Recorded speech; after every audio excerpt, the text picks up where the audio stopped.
What if reality is not a solid surface beneath our feet, but a river, quietly redirected over time by invisible hands?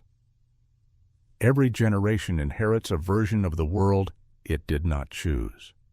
Stories arrive before we do. Explanations, fears, assurances, and boundaries are already in place, like furniture arranged in a room we wake up inside.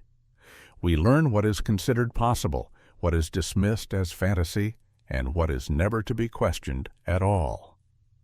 Most of us accept this arrangement without resistance, not because we are naive, but because stability feels like truth. Yet history has a habit of whispering back. In the middle of the 20th century, amid global conflict and technological acceleration, governments and institutions began asking unsettling questions. Not only how to defend borders, but how to influence belief. Not only how to gather intelligence, but how to shape perception itself. These were not the questions of villains twirling in shadows. They were the questions of strategists, psychologists, and scientists working under pressure, convinced that understanding the human mind was the next frontier of power. The documents they left behind, fragmented, partial, and often ambiguous, do not read like simple confessions. They read like reflections of an era obsessed with control in a world that felt increasingly uncontrollable. Fear of enemies, fear of chaos, fear of losing narrative authority. In that fear, experiments were imagined. Some were abandoned, some were pursued. All of them reveal something deeper than their stated goals. They reveal how fragile certainty really is. Memory, once thought to be an internal archive, began to look more like a living process, suggestible, reconstructive, deeply human. Perception, long trusted as evidence, proved vulnerable to framing, repetition, and context. Even consensus itself, what a society agrees is real, could be influenced by who speaks loudest, longest, and with the most authority. This is not a story about secret masters pulling strings behind every moment of your life. That idea is too simple and, frankly, too comforting. This is a story about systems, about incentives, about how institutions respond when they believe the stakes justify extraordinary measures, and about how easily techniques developed for protection can drift into manipulation. Consider how often we confuse familiarity with truth, how repetition creates comfort and comfort becomes belief. How narratives, once repeated enough, stop feeling like interpretations and begin to feel like facts. These are not weaknesses unique to some imagined other. They are human traits, shared by all of us. The past century did not invent these vulnerabilities. It merely studied them with unprecedented rigor. As we move through this journey, we will encounter programs, projects, and ideas that sit at the uneasy intersection of psychology, media, technology, and power. Some will be documented. Others will remain contested. Many will resist simple conclusions. That resistance matters. Certainty is not the goal here. Understanding is. At its heart, this documentary is not about governments. It is about perception, about how reality is experienced, negotiated, and sometimes quietly guided, about the space between what happened, what was reported, and what was remembered, about the uncomfortable realization that truth is not only discovered, it is constructed through human minds, in human systems, under human pressure. The question, then, is not whether reality can be influenced. History suggests that it can. The more difficult question is this: once we know that, how do we learn to see clearly again? That question will follow us forward, through stories of belief and doubt, through moments where science and storytelling blur, through reflections on trust, memory, and responsibility. Not to dismantle reality, but to approach it with humility. Because understanding how the world has been shaped is the first step toward deciding how we wish to shape it next. It began with silence, deep clinical silence. the kind found in the sterile corridors of government labs and psychiatric wards, where fluorescent lights buzz faintly overhead and the line between medicine and manipulation blurs. In the 1950s, the Central Intelligence Agency initiated what would become one of the most controversial psychological experiments in recorded history. Project MK-Ultra. It did not announce itself with the fanfare of rockets or the drama of espionage. It crept forward quietly, cloaked in national security language and hidden budgets. Its goal was deceptively simple: to understand and control the human mind. What followed was not theory, but action. Decades of experimentation with hypnosis, sensory deprivation, psychoactive drugs, and psychological conditioning. Techniques once reserved for fiction were methodically tested on real people, often without their consent. Behind closed doors, memory was not considered sacred. It was clay to be molded. At the heart of this operation stood the belief that consciousness could be broken down and rebuilt. Patients at institutions like the Allen Memorial Institute in Montreal were placed into comas for weeks, while messages looped on tape recorders played endlessly beside their beds. It was called psychic driving. The intent? To erase identity and then write a new one in its place. Some subjects emerged without any recollection of their past. No names, no families, no stories. Others carried memories that were not their own. Memories of crimes they never committed, children they never had, lives they never lived. To the outside world, these were victims of mental illness. To the insiders, they were proof that memory could be rewritten. The most chilling outcome of all was the creation of what researchers termed Manchurian candidates, individuals trained to carry out actions under hypnosis or coded triggers with no memory of their programming. They could be made to forget. They could be made to believe. And yet the story here isn't just about the dark ambitions of intelligence agencies. It's about the profound pliability of the human mind. MK-Ultra showed that memory is not a fixed archive. It is fluid, constantly updated, constantly reinterpreted. Under pressure, the brain doesn't simply store, it adapts. What does it mean to be someone if your memories can be rewritten? If your beliefs, your fears, your sense of self can be sculpted by suggestion? The tragedy of MK-Ultra lies not only in the violations it committed, but in the questions it left behind. Questions that still haunt our understanding of identity and autonomy. Where does the mind end and the world begin? What happens when our inner narratives are not our own? Though officially ended in the 1970s, MK-Ultra's techniques, chemical manipulation, hypnotic suggestion, sensory control, did not disappear. They evolved, fragmented, were absorbed into other programs, both classified and unnamed. And today, when we consider the power of media, data, and digital environments to influence belief and emotion, it becomes clear that the boundary between voluntary experience and engineered perception has only grown thinner. MK-Ultra reminds us that our minds are not as private as we like to believe. It asks us to reckon with the fragility of memory, and with the unsettling possibility that our most intimate truths may be among the most vulnerable to influence. As we continue, one thing becomes clear. The manipulation of reality does not require brute force. It requires access to what we see, what we hear, and what we think we remember. It started not in laboratories, but in newsrooms. Flickering television sets, broadsheets stacked on street corners, authoritative voices narrating the events of the day. For decades, Americans trusted what they saw and heard. But what if the story being told was not just reported, but constructed? In the heat of the Cold War, perception became a battlefield. The CIA launched Operation Mockingbird, a sweeping program designed not to spy, but to shape. The goal? To control the flow of information by embedding agency assets within the press. These were not just informants. They were editors, producers, respected journalists, many of whom never revealed their dual allegiance. At its height, Mockingbird extended across major media institutions. Over 400 journalists, by some accounts, were involved, quietly steering narratives, emphasizing certain stories, burying others.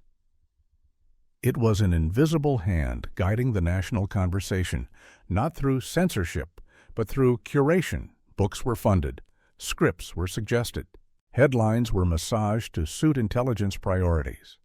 News wasn't always fabricated, but it was framed with precision. The result? A curated version of reality that aligned with strategic objectives, creating public consensus for foreign interventions, ideological battles, and domestic unity at any cost. Television became an especially potent tool. A few carefully selected images, a persuasive anchor, and the nation could be brought into emotional alignment. What appeared to be independent journalism often masked coordinated messaging. This wasn't just about patriotism or propaganda. It was about engineering public belief. Psychological studies, many of them concurrent with MKUltra, had already shown that repeated exposure to certain narratives, regardless of truth, could influence what people accepted as real. Mockingbird applied that research to mass communication, but perhaps the most revealing aspect was not its ambition, but its success. Polls from the era show Americans overwhelmingly trusted the media. They believed what they read. They echoed the narratives they absorbed. In a sense, the project didn't just influence information, it redefined reality. Even more disquieting is that this influence was not limited to news. Entertainment, too, became a subtle instrument. Films, novels, and television shows began to reflect government-approved storylines. Depictions of heroism, enemies, and patriotism that aligned with broader political aims. Fiction became a companion to policy, preparing the public mind for the world it was being asked to accept. By the time Mockingbird was officially exposed and shuttered in the 1970s, the blueprint had already been drawn. Control the narrative, and you control perception. Control perception, and you influence reality, not just in the abstract, but in how people vote, how they fear, how they hope. In our current age of digital media, infinite scroll, and algorithmic feeds, these techniques have only grown more refined. The players may have changed, but the premise remains. Truth is often a matter of access and repetition. And so, we are left with a quiet question. If the stories that shape our understanding can be crafted, who is crafting them now? And what stories have we never had the chance to hear? Reality, it seems, is not only what happens, it is what we are told about what happens and who gets to do the telling. It didn't begin with bullets or protests. It began with doubt, sown like seeds between friends, whispered between lovers, printed in anonymous letters. The FBI's COINTELPRO program, launched in 1956, wasn't designed to wage war on the streets. It was built to dismantle belief from within. The premise was simple. If you could fracture trust, you could dissolve movements without firing a shot. Civil rights groups, anti-war organizations, student collectives. Any group perceived as a threat to the established order became a target. But these weren't just surveillance operations. They were psychological operations. And their battlefield was human connection. Agents posed as activists, infiltrated meetings, and began to stir the pot from the inside. They spread lies, forged letters, created fake romances, and invented betrayals. Entire friendships collapsed under the weight of falsehoods engineered to make trust impossible. The result wasn't just organizational disarray, it was emotional disintegration. One of COINTELPRO's most destructive tactics was called badjacketing, convincing a group that one of their own was an informant. The planted evidence didn't need to be conclusive, just believable enough to create suspicion. Once the seed was planted, it grew fast. Paranoia took root. Loyalty decayed. The Black Panther Party, once a symbol of fierce resistance and community empowerment, was systematically torn apart by these tactics. Faked letters between chapters suggested betrayals, staged events hinted at internal threats, and members were made to fear each other more than any external enemy. But the damage went deeper than strategy. COINTELPRO exploited human vulnerability, our longing for belonging, our need for trust, our instinct to protect. It used love, friendship, and solidarity as weapons against the very people who cherished them most. This was psychological warfare at an intimate level. Some targets were driven to breakdown, others to silence, a few to suicide. These weren't the collateral damages of war. They were the objective. Discredit, neutralize, and render ineffective. And do it in a way that leaves no fingerprints, just confusion, bitterness, and disillusionment. The media played its role, too.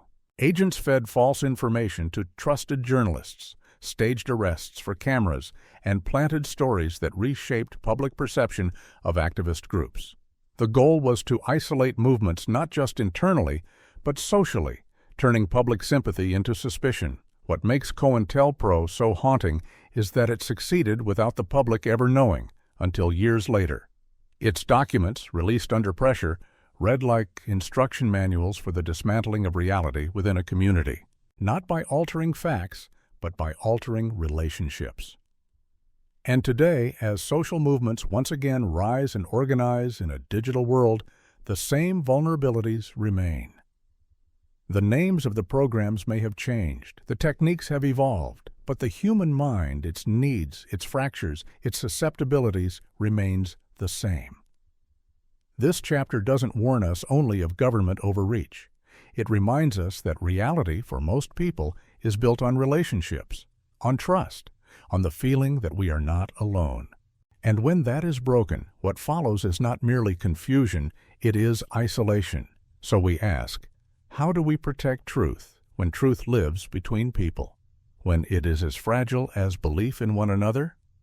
In the end, perhaps the most dangerous manipulation is not of facts, but of faith in each other. It began with lights in the sky, bright, erratic, unexplained.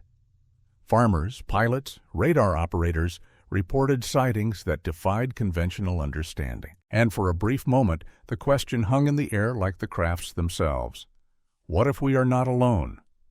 From 1952 to 1969, the U.S. Air Force operated Project Blue Book, a public investigation into unidentified flying objects. But behind its official purpose lay another mission, one not of discovery, but of control.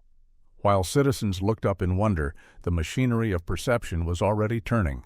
The project's real aim was not to explain, but to explain away. Reports poured in from across the country. Some came from everyday people.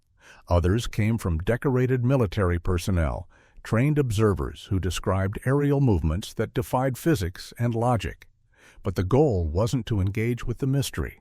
It was to contain it. When conventional explanations failed, investigators created them. Balloons, weather anomalies, optical illusions. Each sighting was bent to fit a pre-approved narrative. In some cases, evidence was altered. Witnesses were pressured. Files were split into two, one for public reassurance and another, classified, for those who knew the truth didn't always align with the story told. Dr. J. Allen Hynek, the program's scientific advisor, later admitted that he had been tasked more with debunking than with investigating. Even he, a skeptic at the start, came to believe something was being hidden, not necessarily aliens, but the full complexity of what people were experiencing. In time, the operation expanded. It wasn't enough to dismiss sightings.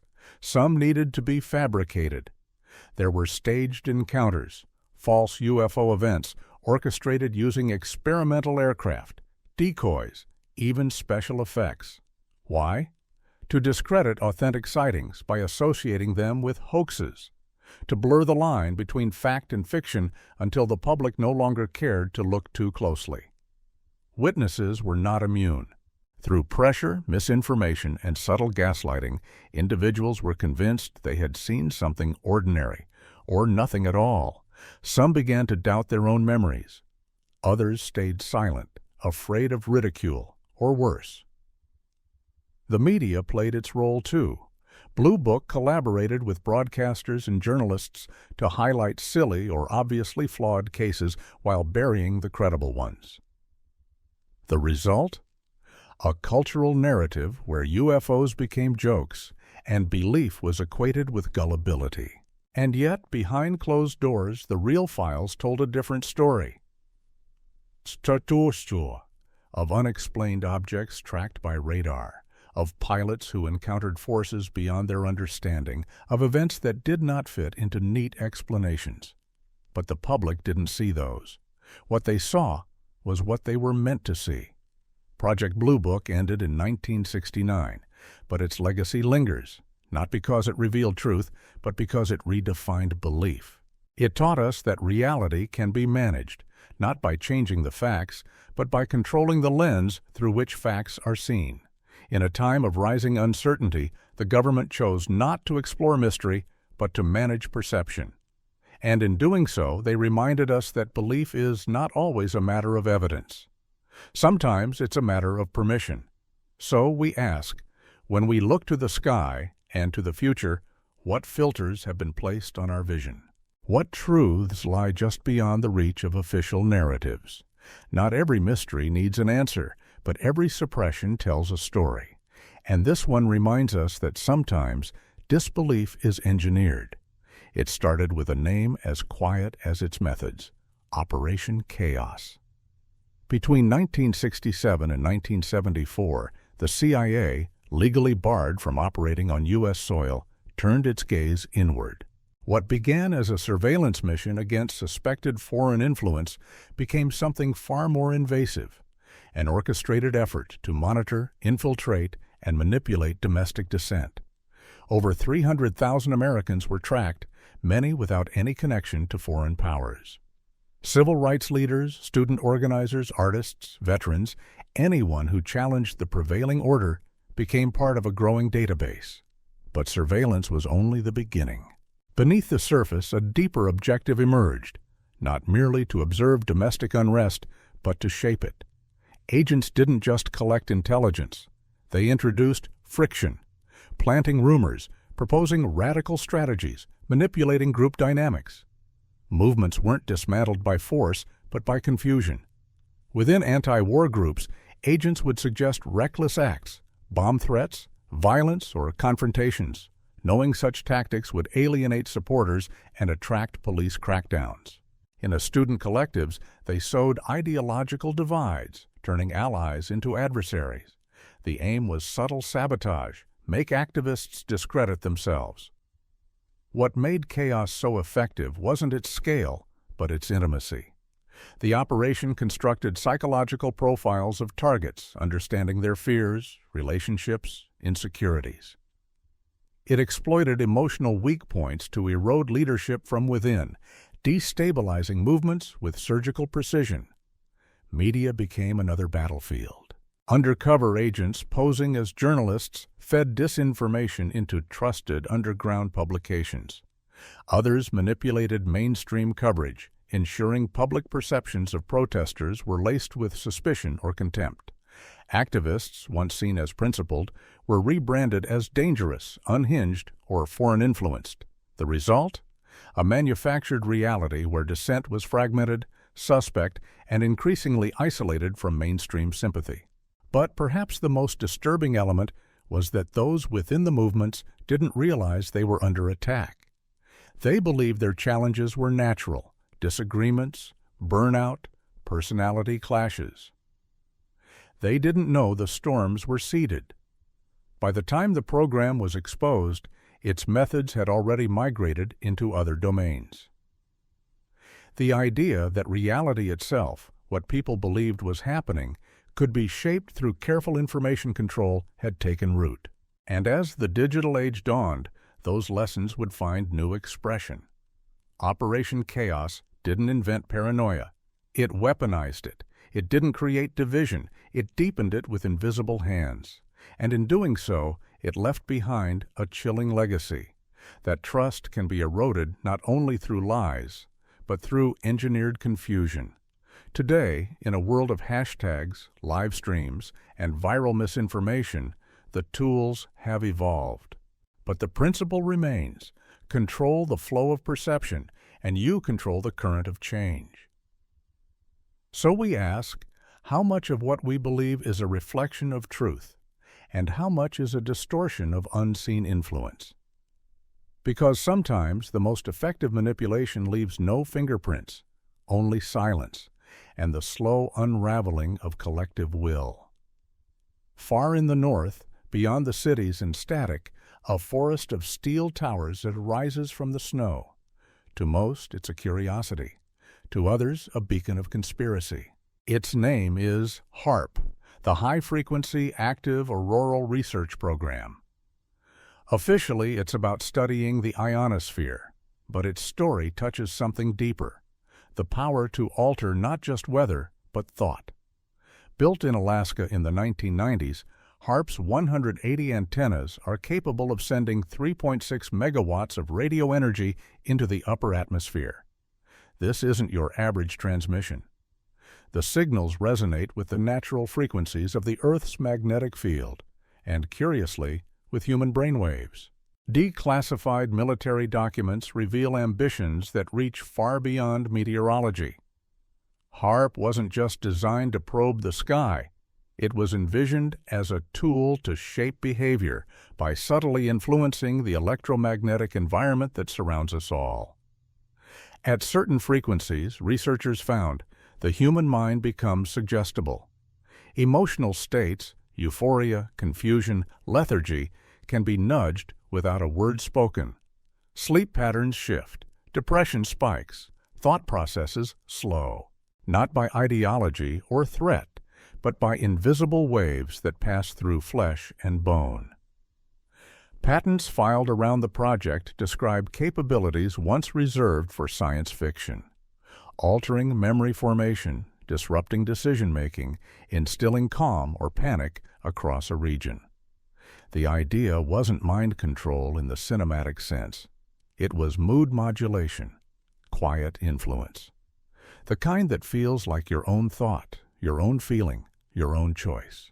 During times of war or unrest, records suggest HAARP's transmissions coincided with shifts in public mood, periods of collective compliance or chaos. Correlation is not causation, skeptics remind us. But those who lived nearby noted strange phenomena: unexplained insomnia, tinnitus, emotional swings. And then there were the spikes in suicide rates, documented but left unexplained. What's more unsettling is that HAARP is not alone. Mobile versions now exist, smaller systems that can be deployed anywhere in the world, discreetly. In war zones, near protests, over cities teetering on the edge of unrest. A silent influence, without soldiers, sirens, or speeches. The most disturbing possibility lies in targeted manipulation. With enough data, a person's brainwave patterns, emotional triggers, behavioral history, transmissions could be tuned not just for populations, but for individuals. Influence without interaction. Persuasion without presence. And yet, HAARP remains largely unknown to the public.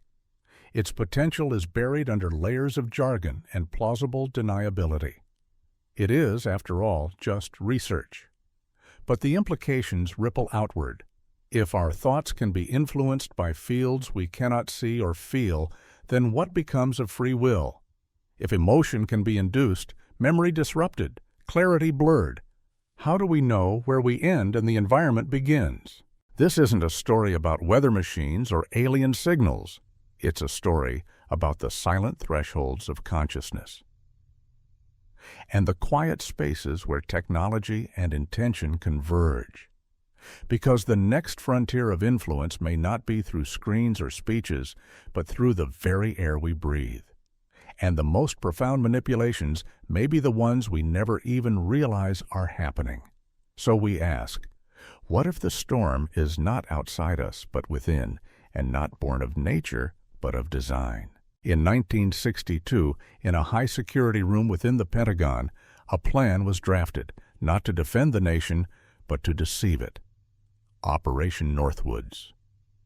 Its proposals were not theoretical musings. They were concrete, actionable blueprints for fabricating reality itself. At the heart of Northwoods was a simple, chilling idea. If the public wouldn't support a war, give them a reason to, not through persuasion, but through performance. The documents, now declassified, outline a series of false flag operations designed to simulate Cuban aggression. Fake hijackings, staged terrorist attacks, manufactured explosions on American soil. Real casualties, real grief, but all orchestrated by the United States against its own. One plan suggested blowing up a U.S. ship and blaming it on Cuba. Another proposed faking the downing of a commercial airliner with passengers listed as dead, when in fact they'd been removed in secret and the plane destroyed under controlled conditions. The goal? Outrage, unity, war. Each detail was meticulously plotted. Fake radio transmissions, forged documents, coached witnesses, planted evidence. The deception wasn't to be crude or cartoonish. It was to be layered, believable, reinforced through every available channel: news, photography, expert testimony. Truth would be a production. Northwoods was never implemented. President Kennedy rejected it. But the fact that it was proposed and approved by the Joint Chiefs of Staff reveals something fundamental about the era, that the line between truth and fabrication, once sacred, was now a tool, something to be crafted for effect. And the techniques didn't disappear. The template: create an incident, control the narrative, justify the response. Echoes through history. Different names, different targets, but the same mechanics. This chapter isn't about whether specific events were staged. It's about the architecture of belief, about how easily public perception can be steered by narrative control. Because once the event is seen and the explanation given, the memory settles in. Even if the truth surfaces later, it's too late. The emotional imprint has taken hold. What Operation Northwoods truly exposed was the fragility of consensus reality. That shared version of truth we all rely on to make sense of the world can, in fact, be manufactured. With enough coordination, enough media, enough repetition, reality becomes whatever the public believes it to be.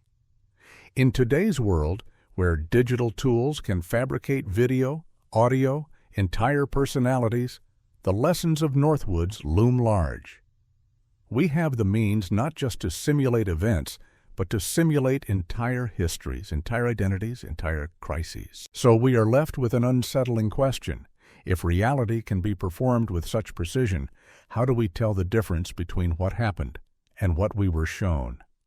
Perhaps the greatest danger is not that people believe lies, but that they stop believing anything at all. And in that vacuum, whoever controls the narrative controls the future. It happened quietly, behind the glow of our screens. In 2016, the U.S. State Department launched the Global Engagement Center, GEC, a name that sounded innocuous, even hopeful. But behind its mission to counter foreign propaganda lay something far more ambitious: the construction of a digital reality matrix. This wasn't about refuting lies with truth. It was about controlling the terrain of discourse itself, deciding which voices rose, which sank, and which vanished before they were ever heard. The tools were sophisticated: artificial intelligence systems monitoring social media in real time, partnerships with tech giants granting access to platform algorithms, and networks of fabricated personas. Bots dressed as citizens, repeating state-aligned narratives until they felt like consensus. If an idea surfaced that challenged the desired frame, it didn't need to be banned. It could be drowned, buried under noise, flagged by algorithms, deprioritized in search results. What you see online, the articles suggested, the posts promoted, the comments upvoted, is not random. It is curated, often deliberately. Search engines, too, were enlisted. By influencing ranking systems and autocomplete predictions, GEC could subtly guide public perception. The top results became the official story. Alternatives drifted into the margins, invisible not because they were false, but because they were filtered out. This wasn't the censorship of the past. It was subtler, softer, a form of reality engineering that worked not through suppression, but through suggestion. Even more striking were the center's information inoculation campaigns. People were exposed to watered-down versions of opposing narratives paired with strong rebuttals. The result? A psychological resistance to those ideas, similar to a vaccine, making them easier to dismiss if encountered again. In academia, too, the influence spread. Research grants, citations, and conference agendas were steered toward supporting preferred viewpoints. Studies that aligned with policy goals were amplified.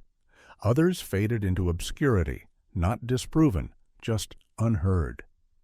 And then there was the synthetic media, generated articles, deepfake videos, social posts authored by machines but presented as genuine. When done well, even experts couldn't tell the difference. Reality became a simulation of consensus. The aim wasn't to fool everyone. It was to tilt the balance just enough, shape the middle, influence the uncertain, create the illusion of agreement, even where none existed. In time, people began to doubt not just opposing views, but their own perceptions. The flood of conflicting information didn't clarify, it exhausted. Many chose retreat. Others clung to whatever narrative offered clarity, even at the cost of complexity. This is the quiet power of digital manipulation. It doesn't force belief. It rearranges the landscape so subtly that belief feels self-chosen. But choice in such a system is often an illusion.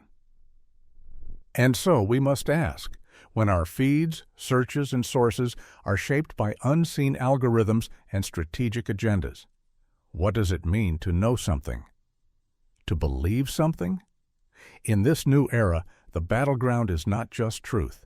It is attention. And the winners are not those with the best facts, but those who control the frame in which facts appear. The digital reality matrix doesn't demand obedience. It cultivates consent. And in that quiet compliance, entire worlds can be constructed, pixel by pixel, post by post, until the simulation becomes indistinguishable from the real. It began not in a lab or a war room, but in the dim light of ritual. Candles flickered, chants echoed. And the question lingered like smoke in the air. Could ancient beliefs, long dismissed as superstition, hold keys to unlocking human consciousness? Between 1968 and 1972, the CIA launched a classified initiative known as Project MK Often. Unlike its better-known cousin MK Ultra, this program didn't just explore chemicals and hypnosis. It ventured into the strange terrain of the occult, esoteric rituals, mystical traditions, and supernatural phenomena as potential tools of psychological influence. Anthropologists, parapsychologists, and practicing occultists were brought in to explore whether the altered states achieved through shamanic journeys, ceremonial magic, or religious ecstasy could be replicated and weaponized. In controlled settings, the agency recreated ancient rites. Subjects experienced trance states, out-of-body journeys, and profound shifts in self-perception. Many returned changed. Some believed they had communed with otherworldly beings. Others carried new beliefs, behaviors, and motivations, implanted not through force but through awe. These weren't hallucinations in the clinical sense. Participants often retained full sensory detail and emotional conviction. The experiences became part of their reality, shaping identity, loyalty, and worldview. And from an operational standpoint, that made them useful. The project investigated how group rituals could engineer collective belief. Shared ceremonies, it found, could synchronize emotions, dissolve individuality, and create a state of heightened suggestibility. It was the psychology of belonging, ancient, powerful, and largely unstudied in modern military science. More controversially to us, MK often explored psychic phenomena, remote viewing, telepathy, consciousness projection. Some experiments yielded results that defied conventional explanation, information retrieved without physical contact. Emotional responses triggered across distance. Was it real? Was it belief? The distinction in practice often blurred. At its core, the project wasn't about ghosts or gods. It was about frameworks. When people abandon rational models of the world, even temporarily, they become more open to new patterns of meaning. Those patterns, when introduced strategically, could guide thought and behavior with surprising effectiveness. In one experiment, participants were led through a ritual involving sensory deprivation, rhythmic sound, and symbolic imagery. Many emerged with what they believed were deeply personal revelations, visions that restructured their sense of purpose. These weren't fantasies. They were realities, forged in altered states. MK often revealed that the mind is not a fixed landscape. It is a shifting terrain, susceptible to symbols, rhythms, and meaning, and that sometimes the oldest technologies of influence, ritual, myth, trance, are the most potent. But these findings came with ethical shadows. When experience is manipulated at this level, is there any difference between transformation and coercion? Between spiritual awakening and psychological reprogramming? Though the program was eventually terminated, its insights were absorbed elsewhere. Spiritual elements found their way into PSYOPs manuals. Mythic framing entered political messaging. The line between belief and manipulation grew ever thinner.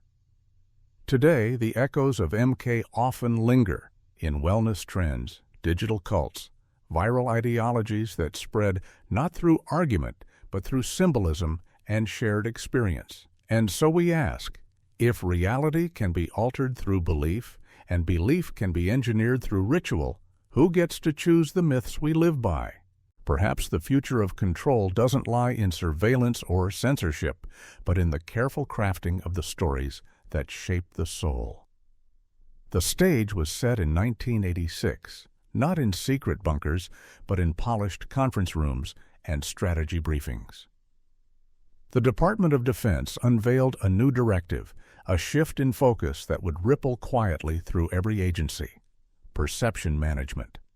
The goal wasn't to suppress information. It was to engineer reality itself. This wasn't theory. It was a coordinated effort to shape how populations, foreign and domestic, perceive events, policies, and truth. The Perception Management Office became the nerve center for this initiative, bringing together psychologists, media strategists, and behavioral scientists to study not just what people believe, but how they come to believe it. The central insight was deceptively simple. If you can shape the lens through which people interpret facts, you don't need to control the facts themselves. The office's protocols were precise. Instead of issuing commands or censoring ideas, they focused on altering the frameworks through which people understood information. Cultural assumptions, emotional triggers, mental shortcuts. They didn't aim to dominate thought, but to guide interpretation. One of the most advanced techniques was experiential reality modification. Subjects were placed into immersive simulations, carefully constructed environments designed to shift their worldview. Using virtual reality, environmental manipulation, and scripted interactions, people were led through experiences that felt spontaneous but were meticulously designed to implant specific beliefs. When tested, participants often emerged with new convictions, political, social, even spiritual, formed not through persuasion, but through experience. And because the experience felt real, the belief felt earned. Entertainment media became another vector. Films, shows, and games were subtly influenced to reinforce preferred narratives. Not overt propaganda, but storylines that seeded expectations. Who the enemy is, what threats look like, how justice feels. Over time, fiction began to prime the public for reality. The program developed narrative seeding operations, ideas introduced into culture months or years before they would be needed. By the time a real-world event occurred, the public mind was already prepared, receptive. The story had already taken root. And when events didn't align with the official narrative, the tools of perception management adapted. Memes, fact checks, influencer campaigns. Dissent wasn't silenced, it was reframed, discredited, recast as ignorance, extremism, or error. What made perception management so effective was that it didn't feel like manipulation. It felt like consensus, like common sense, like the water we swim in, too familiar to question. The program's architects understood something profound, that human beings don't perceive raw data. We perceive through filters, emotional, cultural, cognitive. And if those filters can be shaped, then so can reality. Today, these strategies have merged with artificial intelligence, real-time analytics, and global media networks. Narrative control has become instantaneous, responsive, invisible. And so the question returns, if our sense of truth is shaped not by what we know, but by how we've been prepared to interpret it, then who are we when those interpretations are designed by others? Reality in this framework is no longer discovered. It is delivered. And unless we learn to trace the architecture of our own beliefs, we may never know which of them were truly ours to begin with. In a world overflowing with information, truth doesn't vanish. It drowns. The final evolution in reality manipulation is not built in bunkers or tested in labs. It's all around us, woven into the rhythms of daily life. It doesn't arrive as shock. It seeps in slowly, shaping the world not through lies but through noise. The Reality Engineering Division, formalized in the late 20th century, was not a conspiracy, but a strategy. It acknowledged that in an age of constant connection, the most effective control wasn't censorship, it was saturation. An overload of narratives, each vying for attention, until discernment became fatigue. At the core of this division's work was a subtle truth. People don't simply believe what they're told, they believe what they feel they've discovered for themselves. So, rather than dictate ideas, the strategy was to create environments where certain beliefs would feel inevitable. Engineers of perception studied how belief forms at the subconscious level. They identified symbols, emotional triggers, cultural archetypes. Then they designed media, simulations, even staged experiences that would activate these deeper pathways, bypassing logic, appealing to story, identity, and emotion. Virtual reality became a tool, not for escape, but for imprinting. Subjects were immersed in fabricated environments that simulated political unrest, social crises, or moral dilemmas. The feelings they experienced, fear, hope, outrage, were real, even if the scenario wasn't. And when they returned to the real world, their responses reflected those programmed emotions. Entertainment was no longer just entertainment. It was predictive conditioning. War movies, dystopian thrillers, pandemic dramas, these weren't random cultural trends. They were scripts seeded to normalize certain responses, to prepare the public for scenarios that might otherwise be rejected. And the power wasn't just in what people saw, it was in what they didn't. Algorithms, trained by billions of interactions, learned to anticipate what each person wanted to believe. They served up content that reinforced those biases, slowly closing the aperture of understanding. Reality became a hallway of mirrors, each reflection confirming the last. The most advanced operations didn't just react to events, they preempted them.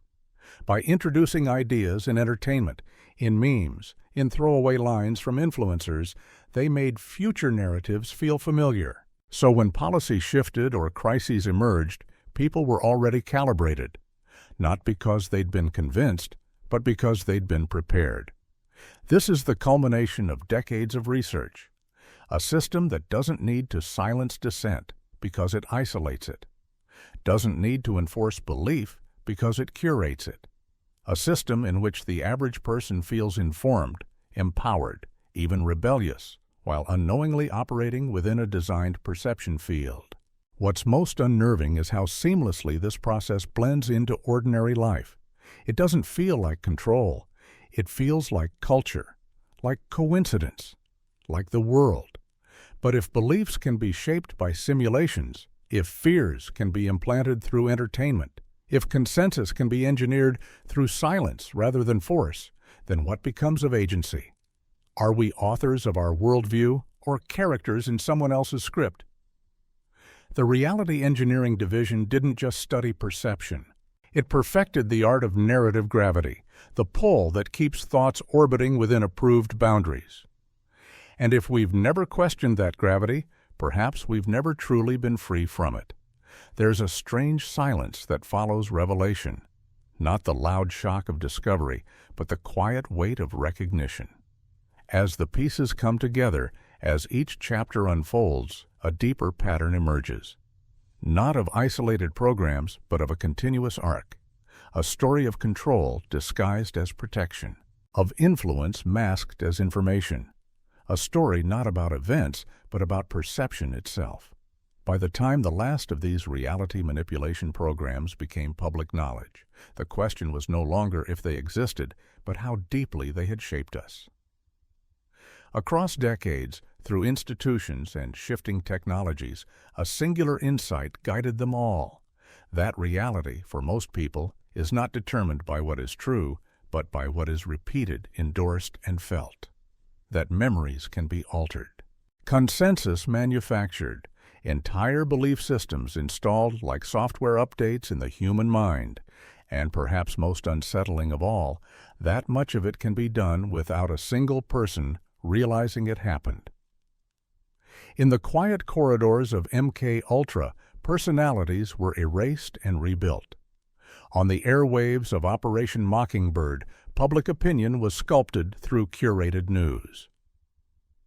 In activist movements, COINTELPRO and chaos dissolved trust, not through bullets but through rumors. In the skies, Project Blue Book distorted the narrative of mystery.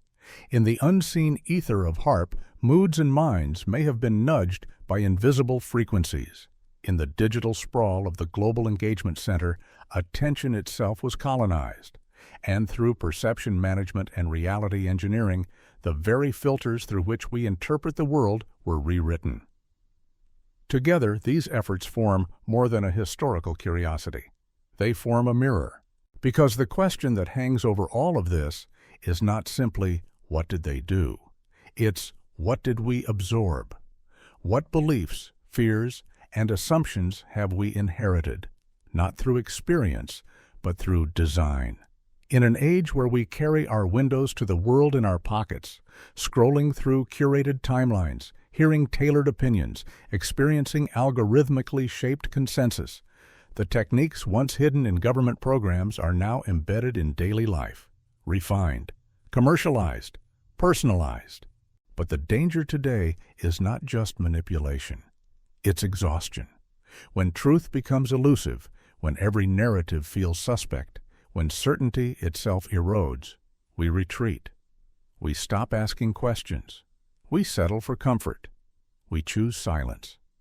And in that silence, manipulation becomes self-sustaining. So we return to the deeper question. What is reality? Not in a metaphysical sense, but in a human one. What does it mean to know something? To believe it? To remember it? If our thoughts are shaped by context, by repetition, by engineered environments, where does autonomy begin? Perhaps the answer is not to reject all narratives, but to hold them gently. To recognize the forces that shape our perception without collapsing into despair. To reclaim curiosity in a world that profits from certainty. Because the truth is not a fixed destination. It is a process, fragile, imperfect, and deeply human. And maybe the greatest resistance to reality manipulation is not defiance, but discernment. Not outrage, but awareness. To see clearly, even when clarity feels out of reach. To ask, not once but always, who benefits from the way I see the world? In the end, we return to ourselves. The experiments are over. The files, mostly declassified. The architects, long gone. But their blueprints remain in our institutions, our media, our technologies, and our minds. And so does the quiet truth their work revealed, that human perception is not a fortress. It is a field, open, fertile, and profoundly vulnerable to suggestion. We've walked through the corridors of psychological warfare, disinformation campaigns, and engineered belief. We've seen how memory can be erased, reality edited, trust dismantled, not by force, but by precision. And perhaps, most unsettling of all, we've seen how easily these methods dissolve into the fabric of daily life. But this story was never just about governments or programs. It was about the human condition. Why do we believe what we believe? How do we distinguish between a thought that is ours and one that was planted, softly, persistently, through repetition or design? The truth is, we all live within narratives, some inherited, some chosen, others unknowingly absorbed. Our sense of self, of history, of morality, these are not hardwired. They are constructed day by day through experience, culture, and influence. There's no shame in that. It's part of being human. But now we know those constructions can be engineered, and that knowledge is both a burden and a gift. A burden because it shatters illusions.